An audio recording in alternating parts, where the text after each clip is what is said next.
दोस्तों नमस्कार, मैं हूं आपका दोस्त केवल पांडे और आप देख रहे हैं वर्ल्ड इनसाइड। वर्ल्ड इनसाइड में आज का टॉपिक है तारे और उनका जीवन, stars and their life cycle. तारा वह खगोलीय पिंड होता है जिसका अपना स्वयं का प्रकाश होता है, अर्थात वह वस्तु, वह पिंड जो हमारे खगोल या हमारे ब्रह्मांड में मिल रहा है, जो स्वयं का जिसका अपना प्रकाश है। और उसका जो स्वयं का प्रकाश होता है वो होता है उसमें उपस्थित हाइड्रोजन और हीलियम गैस की वजह से। हाइड्रोजन और हीलियम गैसों के अतिरिक्त जो तारे में अन्य गैसें मिलती हैं, ऑक्सीजन है, कार्बन डाइऑक्साइड है, सल्फर है, मैग्नीशियम है, नियॉन है, नाइट्रोजन है, सिलिकॉन है, आयरन है और भी बहुत सारी गैसेस हैं जिनसे मिलकर एक तारे का निर्माण होता है।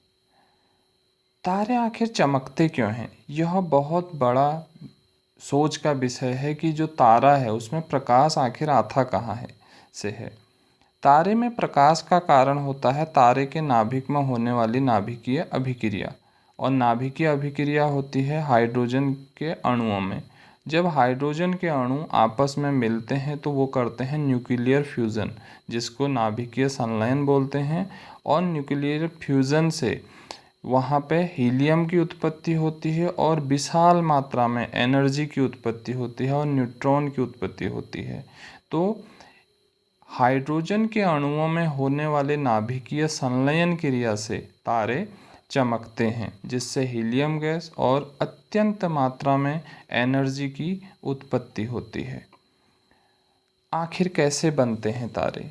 ब्रह्मांड में गैस, धूलकण और जलवाष्प से निर्मित ऑर्ट क्लाउड होते हैं।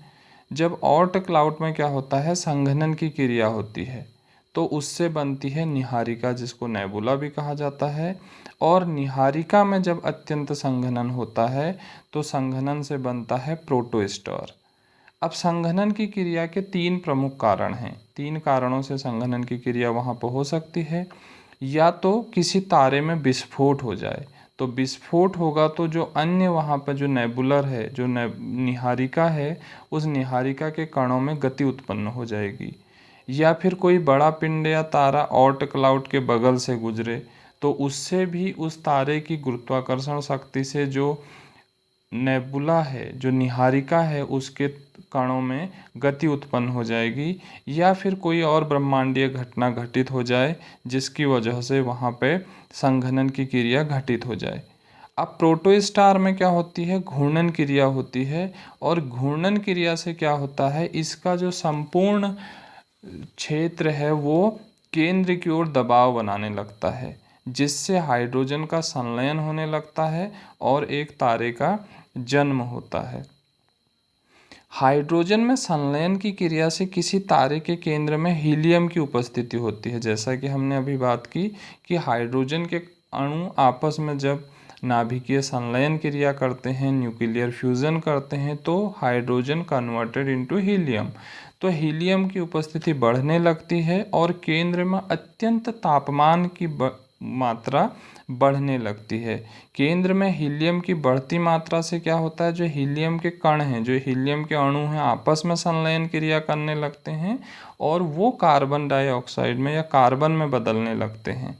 और कोई तारा जब ये सब क्रियाओं से होके गुजरता है, तब कोई तारा लाल दैत्य ग्रह में बदलने लगता है। लाल दैत्य ग्रह किसी भी तारे से 100 गुना तक बड़ा हो सकता है। जब कोई लाल दैत्य ग्रह बदल जाता है, जब कोई तारा लाल दैत्य ग्रह में बदल जाता है, तब उसमें दो घटनाएं होती हैं, नोवा और सुपरनोवा। अब नोवा और सुपरनोवा की जो घटना है, यह बेस करती है ल्यूमिनिसिटी पे, उसकी चमक पे। ल्यूमिनिसिटी का जो मात्रक होता है वो होता है कैंडोला। तो प्रदीप्तता, जो उसकी चमक होती है, उसके आधार पर हम बात करते हैं कि यह नोवा की घटना है या सुपरनोवा की घटना है। जब चमक 10 से 20 गुना तक अधिक होती है, किसी तारे की चमक से जब 10 से 20 गुना अधिक चमक वहाँ पे घटित होती है तो उसको बोलते हैं नोवा।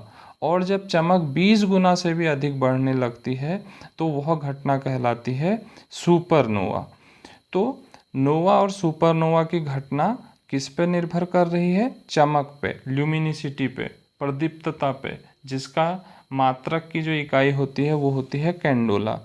तारे में विस्फोट के बाद जो पदार्थ आकाश में बिखर जाता है उसमें फिर से संघनन क्रिया होने लगती है और उस संघनन की क्रिया से बनते हैं वाइट ड्वार्फ या न्यूट्रॉन स्टार। अब वाइट ड्वार्फ कौन है, न्यूट्रॉन स्टार कौन है, इन पे काम किया सुब्रमण्यम चंद्रशेखर ने, जो भारतीय मूल के एक भौतिकविद थे जिनको 1983 में नोबेल पुरस्कार से सम्मानित किया गया। चंद्रशेखर सीमा की जो सीमा है वो है 1.44।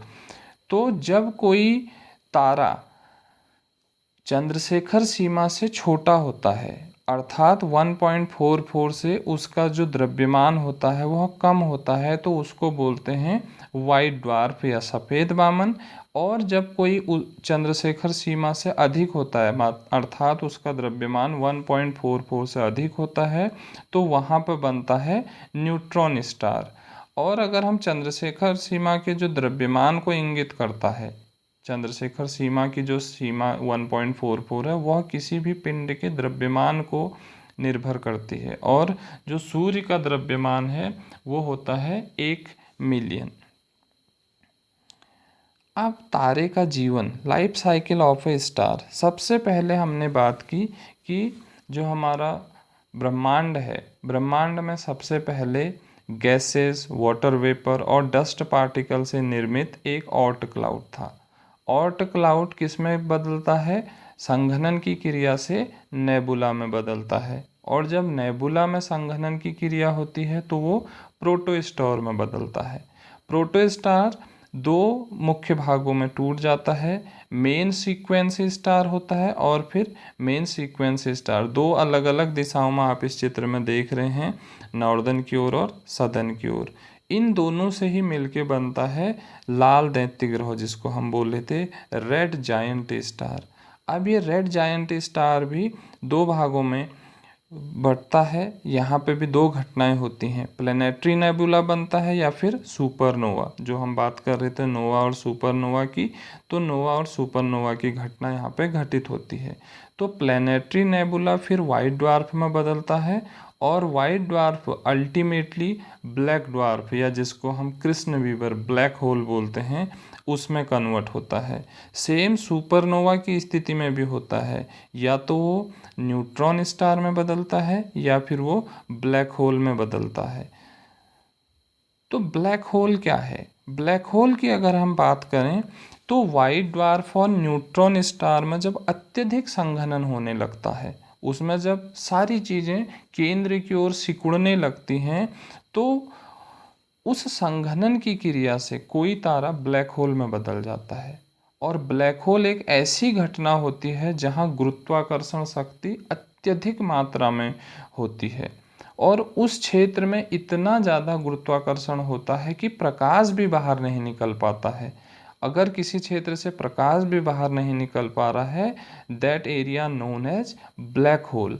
और ऐसा तब होता है जब किसी तारे का जो जीवन काल है वो समाप्त हो रहा है, अर्थात तारा मरने की स्थिति की तरफ जा रहा है, तो वो श्वेत वामन से कन्वर्ट होके फिर ब्लैक होल में कन्वर्ट हो जाता है।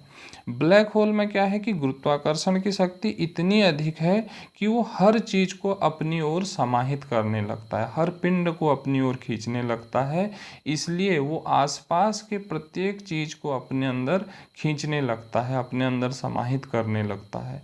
और जब वो अपने अंदर सब चीज़ों को समाहित करने लगता है तो इससे धीरे धीरे उसका आकार और ज़्यादा बड़ा होने लगता है और उसका जो गुरुत्वाकर्षण शक्ति है वह और अधिक बढ़ने लगती है, जिससे उसके केंद्र से बाहर की ओर जो प्रकाश निकल रहा था वो प्रकाश भी हमको नहीं दिखाई देता है। इसलिए वह कहते हैं कि जो ब्लैक होल है, ब्लैक होल अदृश्य होता है, यह दिखता ही नहीं है। वाइट ड्वार्फ के बाद जो तारे ब्लैक होल में कन्वर्ट नहीं होते, जो ब्लैक होल में तब्दील नहीं होते हैं, परंतु उनमें विद्युतीय गति बनी रहती है जिससे पल्सर जैसे स्टार्स का निर्माण होता है। आशा करता हूँ आप सभी को यह बातें समझ में आई होगी। इससे आगे की बातें अपनी अगली कक्षाओं में करेंगे। तब तक के लिए थैंक यू सो मच।